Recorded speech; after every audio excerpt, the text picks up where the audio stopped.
I got married when I was 17 and Steve was 22. Now our 12-year marriage is over. I cheated on my husband. It was a story as old as time. I was out of town on the East Coast doing job training. The classes lasted 6 weeks. I'm 29 now, so it wasn't surprising that everyone in the class was actively interacting with me. Men did this all the time, and some women too. One of the guys, Mark, a classic stocky, tanned, fit alpha male, caught my attention. On the first day of class, we split into teams of 2, and he came straight to me to ask me to be his partner. I said yes. I admit it, I liked him. From the very beginning, I felt comfortable with him.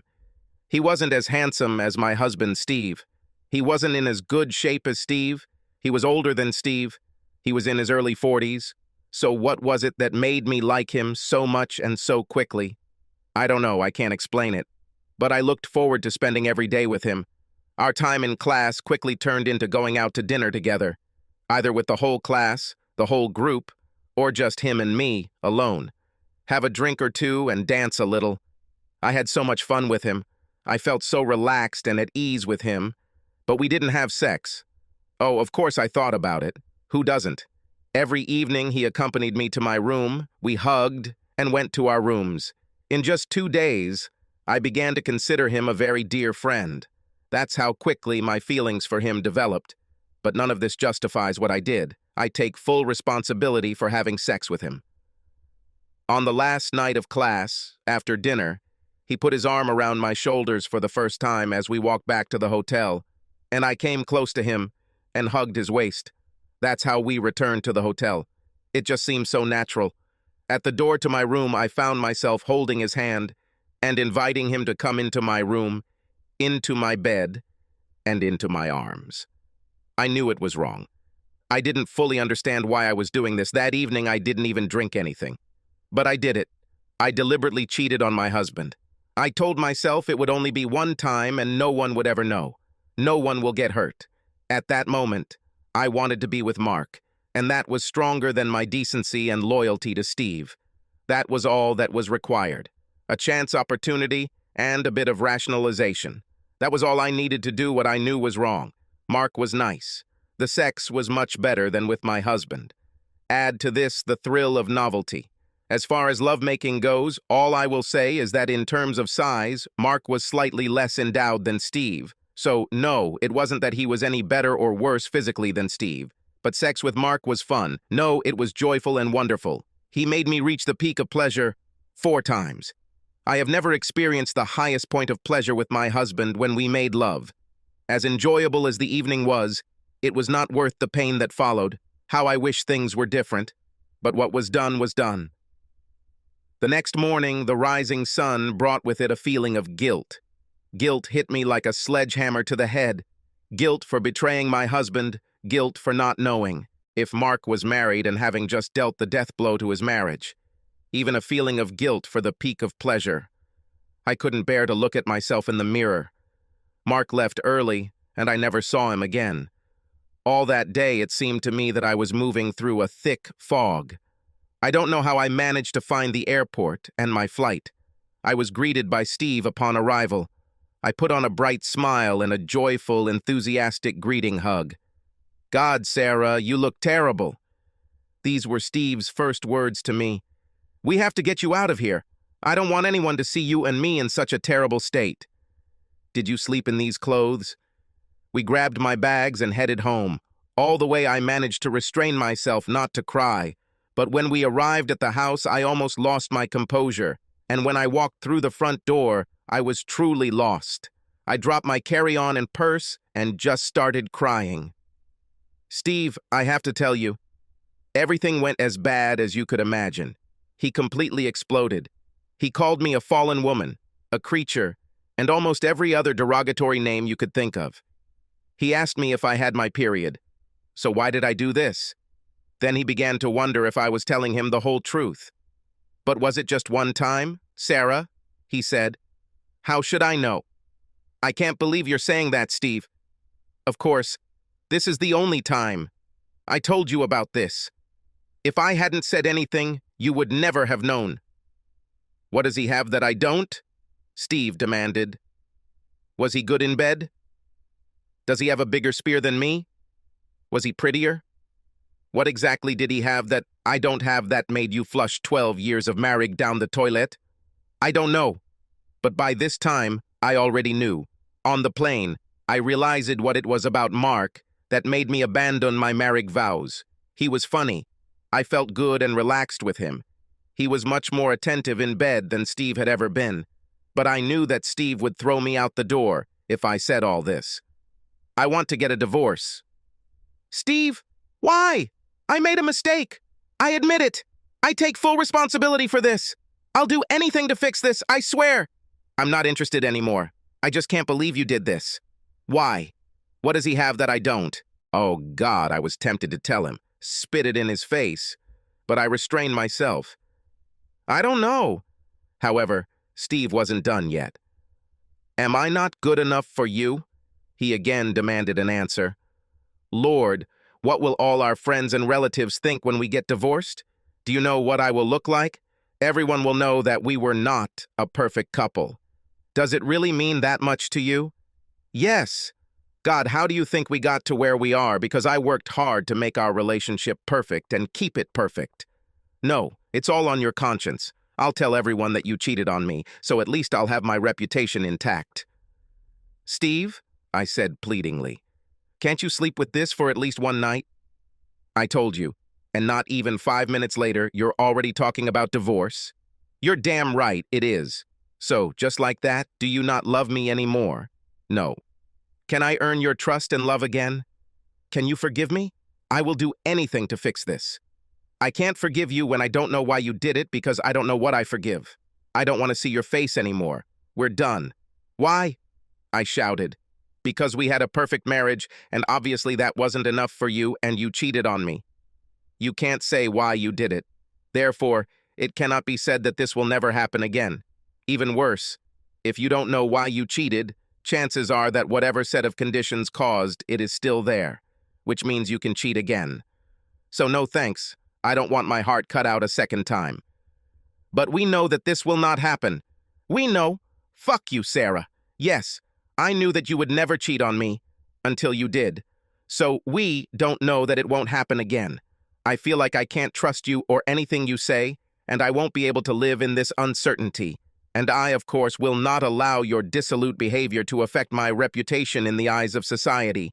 Steve, this could be anyone's story, not just ours. This has happened to many couples, and they have been through it. This is nothing more than the same risk you would take with anyone you might marry. It's just life, and sometimes we have to put up with the terrible shit it throws at us. Steve, I swear to God, I'll make it up to you if you let me. It wasn't some kind of cataclysm. It was you who stabbed us in the back with your little mistake. And this is a risk that I do not intend to expose myself to a second time. You can't be serious. We wanted to have children. Well, they wanted to. Are you going to throw this away because I cheated once? Don't you want to have children? Become a father? If it were you who deceived, I would forgive you under such circumstances. I would try to figure this out. Figure out where we went wrong and try to fix it. No. It's not we who made a mistake. It's you who threw everything away, and there's a risk that you might do it again. But I will not do this. We already talked about this. You've already sworn once. Your words are not enough. Suddenly, I was overcome with blind rage. Damn you, Steve. Do you think you have it all figured out already?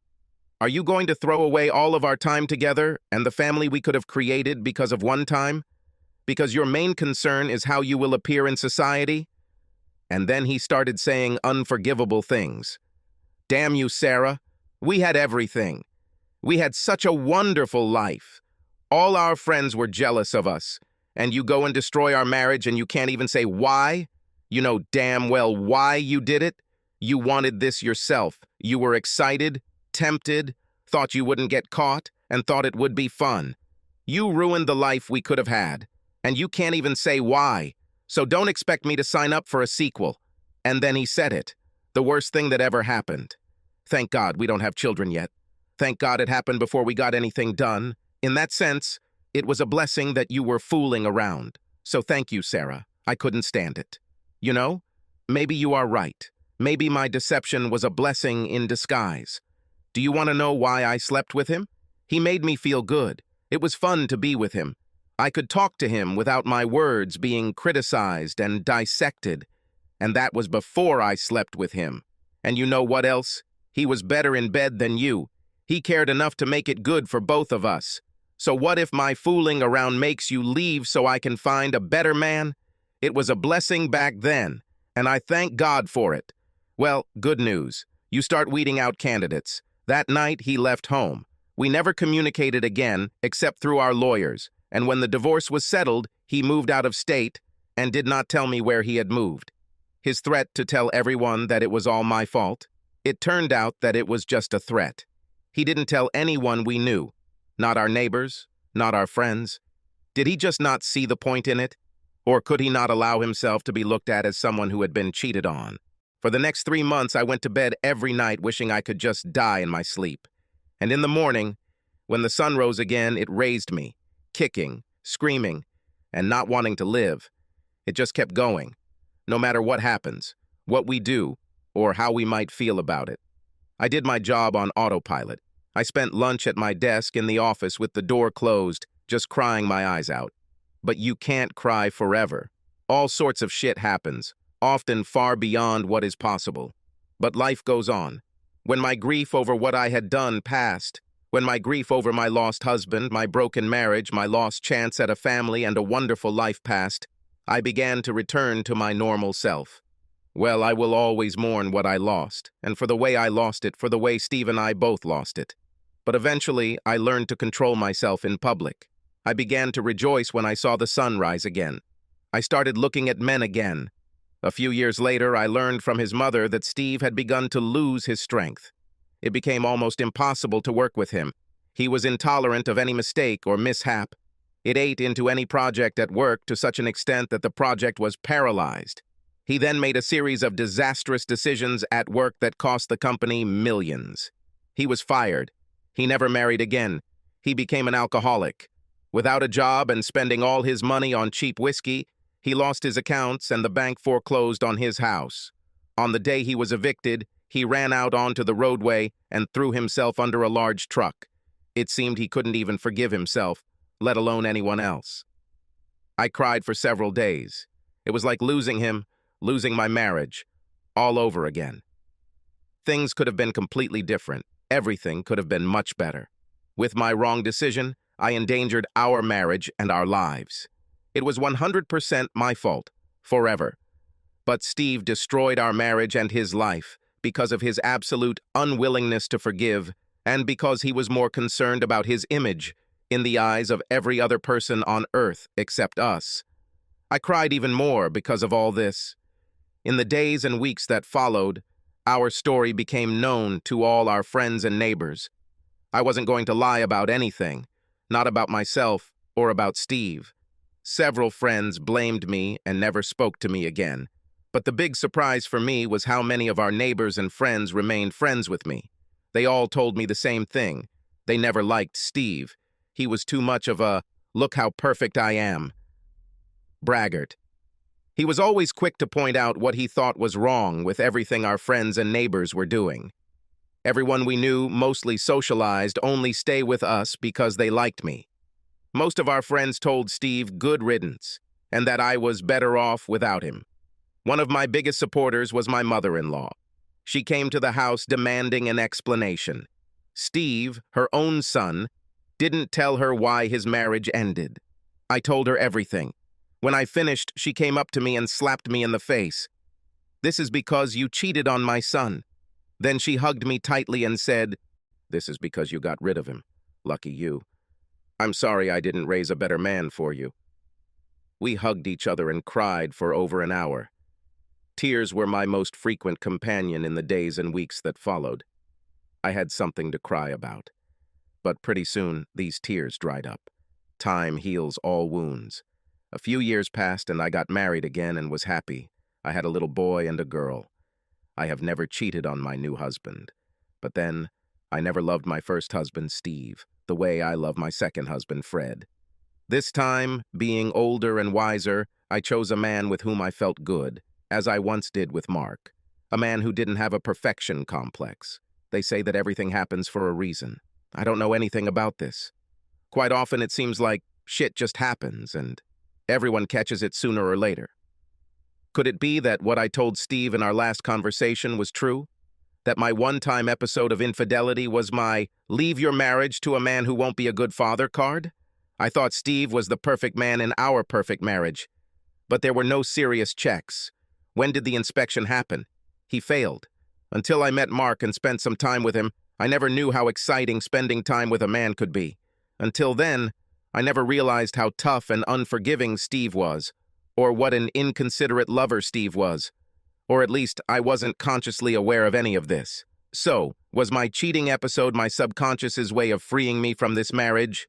Or was it God's plan for me to learn what it was like to have an unforgiving spouse, so that I would better appreciate my second husband and understand what I could lose if I never forgive?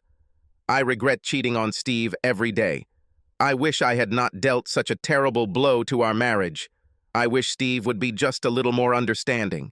If he stayed, I would do everything to make him happy. And I mean anything. But what was done was done. And it was in the next stage that we moved to from this point that Steve failed. Or was it me who failed? But I would never have understood Steve's true nature if I had not made my terrible mistake. And once we had children, it would be too painful to leave. And I wouldn't have the life that Fred and I have now, and with our children.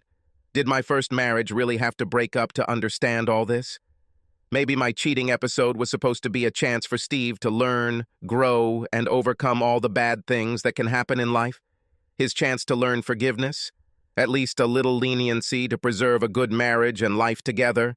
But he ruined everything. Without the ability to forgive, I don't think any of us will last long in this world. Steve couldn't.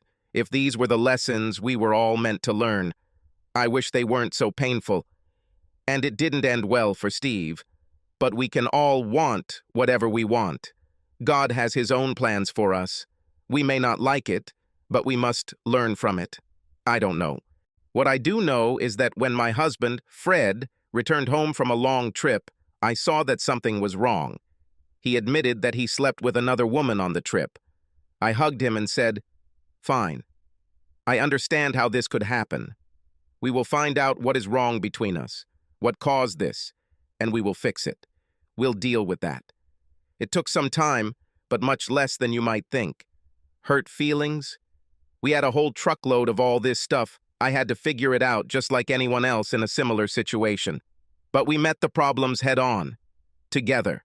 We had to turn to a marriage counselor to help us cope with this, but even in the most difficult moment, we did not even think to say the word divorce. Our children never knew about our problems. We kept our marriage and our family intact, and we built stronger, even more committed relationships than before. And it was good that we did, because life for us does not end until we find ourselves in the grave, and as the years passed, many more life trials stood before us. Financial questions, work matters, diseases, temptation from others for both of us, problems with children as they grow older. We've both made mistakes, but we forgive each other and moved on. And this is what we taught our children as best we could. You are human. You will make mistakes and make bad decisions. You can hurt others intentionally or unintentionally, and others will hurt you. The only saving grace, straight from God, is forgiveness. Fred and I have survived all of life's challenges. We have built a wonderful life together for ourselves and our children. Perfection or forgiveness.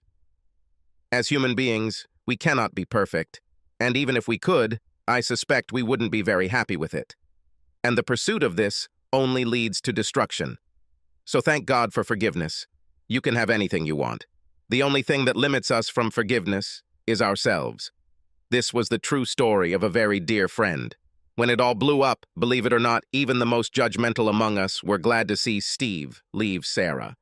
Nobody could stand this guy. And no one was surprised that she cheated on him with the first man she came across, who showed that her life could be better. Part of this was due to the fact that Sarah got married so young.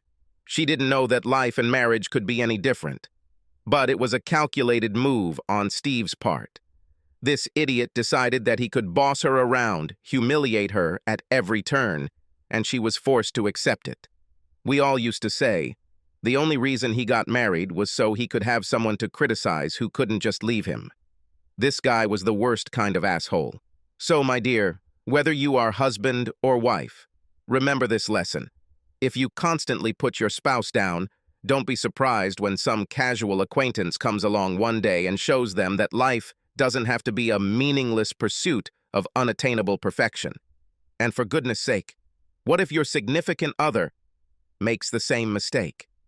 Before you walk out the door, consider looking in the mirror and asking yourself, why did I get cheated on? Was it me? Especially if the other half shows true repentance for their actions. Without forgiveness, none of us will last long, and we will never know true happiness. I know this will be a tough pill to swallow for many, but you know what? Nobody ever said life would be easy, right? But it can be worth it if we are willing to make it worth it. Be kind to each other. Subscribe to our channel so that your second chaff doesn't cheat on you, and go ahead and listen to the next story, because this story is nothing compared to the next one. If you're under 18, don't even think about listening to the next one.